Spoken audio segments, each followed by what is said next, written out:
بسم اللہ الرحمن الرحیم۔ اسلام کے مقدس ترین مقامات میں سے ایک مسجد اقصیٰ ہے۔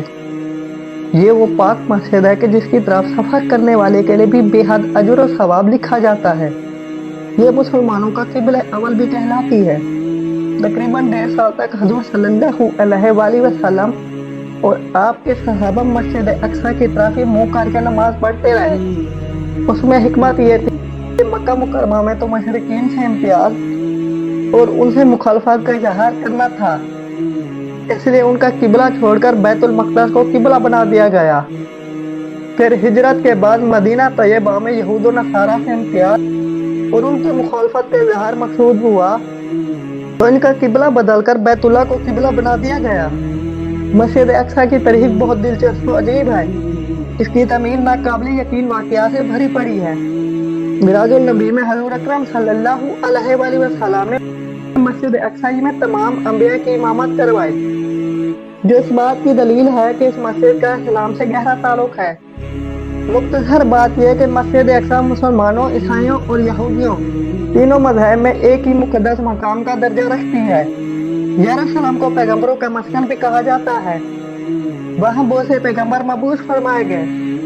بیت المقدس کو مختلف قوموں نے اپنے اپنے عقیدے کے اعتبار سے مختلف ناموں سے نوازا ہے۔ یہودی اور عیسائی آج بھی اسے یروشلم کہتے ہیں۔ یہ دو عبرانی الفاظ یرو اور شلم کا مجموعہ ہے، جس کے معنی امن کا ورثہ ہے۔ بیت المقدس سے مراد مبارک گھر یا ایسا گھر جس کے ذریعے سے گناہوں سے پاک ہوا جانا ہے۔ اقصیٰ عربی زبان کا لفظ ہے جس کے معنی بہت دور کے ہیں۔ قرآن مجید میں بیت المقدس یا یروشلم وغیرہ کا لفظ کا ذکر تو نہیں ہوا، البتہ اس کا تذکرہ ان الفاظ میں کیا گیا ہے۔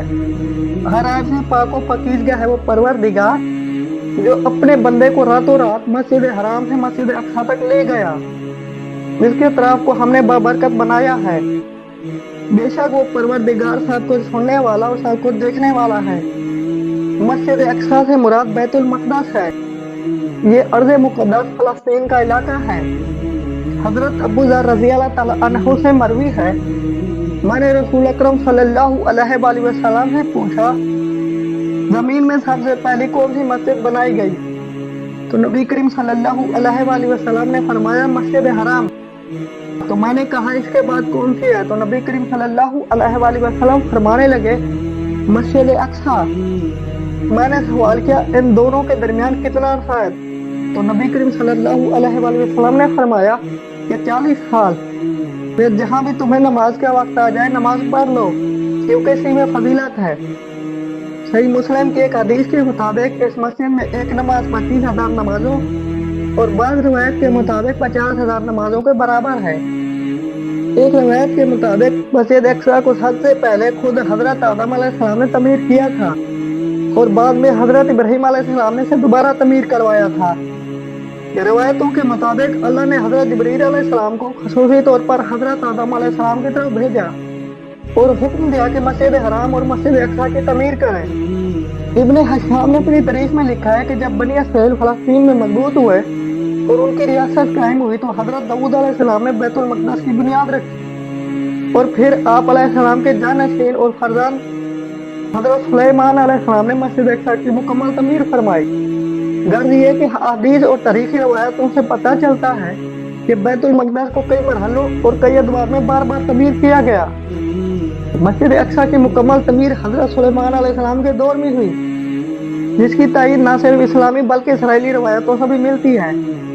یہ بات مشہور ہے کہ مسجد اقصیٰ کی پہلی تعمیر حضرت داؤد علیہ السلام اور ان کے بیٹے حضرت سلیمان علیہ السلام نے کی، لیکن یہ بات غلط ہے کیونکہ ہم پہلے بھی حدیث بیان کر چکے ہیں جس میں حضرت ابو ذر غفاری رضی اللہ تعالیٰ عنہ نے حضور اکرم صلی اللہ علیہ وآلہ وسلم سے پوچھا کہ بیت اللہ اور مسجد اقصیٰ کی تعمیر میں کتنے سال کا فرق ہے؟ تو حضور اکرم صلی اللہ علیہ وآلہ وسلم نے فرمایا کہ 40 سال کا۔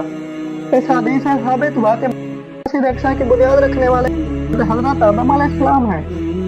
ان کے بعد حضرت ابراہیم علیہ السلام نے حضرت آدم علیہ السلام کی مقرر کردہ بنیادوں پر مسجد اقصیٰ کی تعمیر نو کی۔